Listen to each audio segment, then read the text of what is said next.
Hey guys, no green screen intro for this one because it's kind of depressing. I've been thinking a lot about what Elon was truly after when he bought Twitter. Alexa, play Claire de Lune. Let's talk about miscalculations. They're a part of life, and when you make content that predicts the future like I do, they're bound to happen. When someone asks what I do, I tell them I'm a writer for Google because the real answer can lead to some life-ruining consequences and is also cringe. I mean, the whole jig is kind of up once they search my first and last name in Google. So I guess the channel name was kind of a miscalculation. Now, most people aren't satisfied with writer at Google because it's not a real job. I don't really blame them. So that kind of tends to lead to the conversation of what I really do. And I dodge that by just telling them about my most successful thing that I've ever put out, which was a look at alt-right platforms that currently exist and using the challenges that they face to predict the future of Elon's Twitter as he takes it further and further into a right-swing like hellscape that is currently happening. It's honestly shocking how well this video has aged. I wrote it over 2 years ago and every prediction came true. Users like it less, advertisers hate it, and it's become more and more of a right-wing hellscape. But today, I want to talk about the main part of the video that was wrong. Because I assessed Elon's acquisition of Twitter as if he was trying to improve the business. Because that's what he said he was gonna do. Rule number 1, never trust the rich. Prior to his purchase of Twitter, Elon kind of branded himself as a Democrat-leaning centrist. Now, he did have the occasional odd take, but it was never enough to truly push him out of the mainstream. Yeah, good idea for an electric jet. Pedophile says, what? Get away from me. Is his recent shift to the right because he has new beliefs? Or is it because he always had these beliefs and he was just a wolf in sheep's clothing? I couldn't tell you. But it kind of does reinforce the narrative that every guy that says he's a moderate on Hinge is really a conservative. But let's get back to the topic at hand. The moment Elon bought Twitter, he overpaid. That's honestly the main reason that it was sold to him in the first place. Now I found the actual legal document that he signed.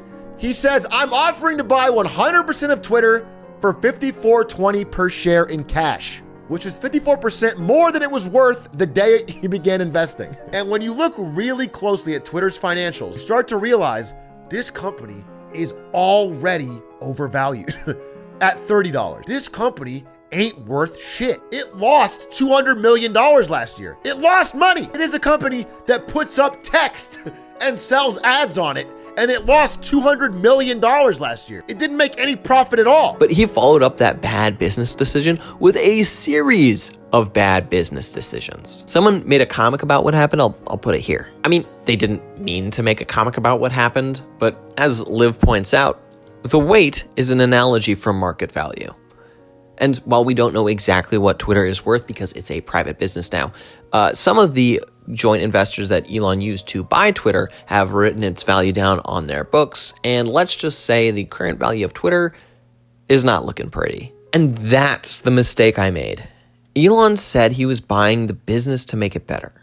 But after further review, he bought the business as a means to buy the election. I was so focused on the underlying fundamentals of the company that I missed the forest for the trees. Despite what he says publicly, Elon doesn't care that the company is losing value. By buying Twitter, it allowed him to gain more control over the conversation, and it got his boy into office. That's not to say that Elon possessed the foresight to see that by buying Twitter, he could buy the election. The last thing I would want you to leave this video with is the idea that Elon Musk is anything other than a really dumb person. And I know that might sound overly critical, but remember, this man's entire case for being smart is this. See what I did? You see what I do? You see how all of the things that are getting done, I'm involved in them? I honestly wish I possessed the moral bankruptcy required to pivot to the right, as Elon and many others have done. I mean, it's just so easy and forgiving. Like, screw over your own voters? Totally fine. Throw up that salute? Completely kosher. The price of eggs is too high? Yeah, it's definitely the president's fault. Unless it's our guy. I mean, I guess I'm kind of happy that my fans are smart enough to not stick with me if I did something like that. Like, for all those people out there that say there's no difference between the two parties, this is the difference between left and right. If AOC did any of this shit, we would shoot her directly into the sun. And honestly, even though Elon has directly lost a lot of money running Twitter into the ground, indirectly, by using it to sway the election, this might have been one of the smartest investments of all time. One direct thing I can think of is Elizabeth Warren's wealth tax is probably one of the smartest taxes I've ever heard about in my life. It's totally something we should do. However, like over 10 years, if it was passed through a Harris presidency, it probably would have cost Elon just as much as the purchase of Twitter has cost him. I think when I imagine losing billions of dollars, I think about how completely life-ruining it would be. But when Elon loses $1 billion, it's literally just numbers on the screen. At one point in the original video, I said that we couldn't understand Elon's thought process because he was rich and we are poor. And in a way, that was kind of right. Because I thought that losing all this money by turning Twitter into a right-wing hellscape, I thought he would care about that loss.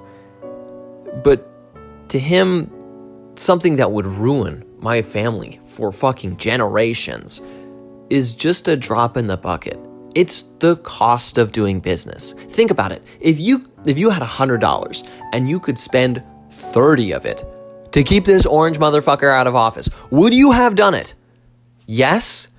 Exactly. That's why Democrats keep fucking texting you about it. And listen, I don't think that influencing the election was even a twinkle in Elon's eye when he sent the original offer to Twitter's board. I mean, the original price was a meme price.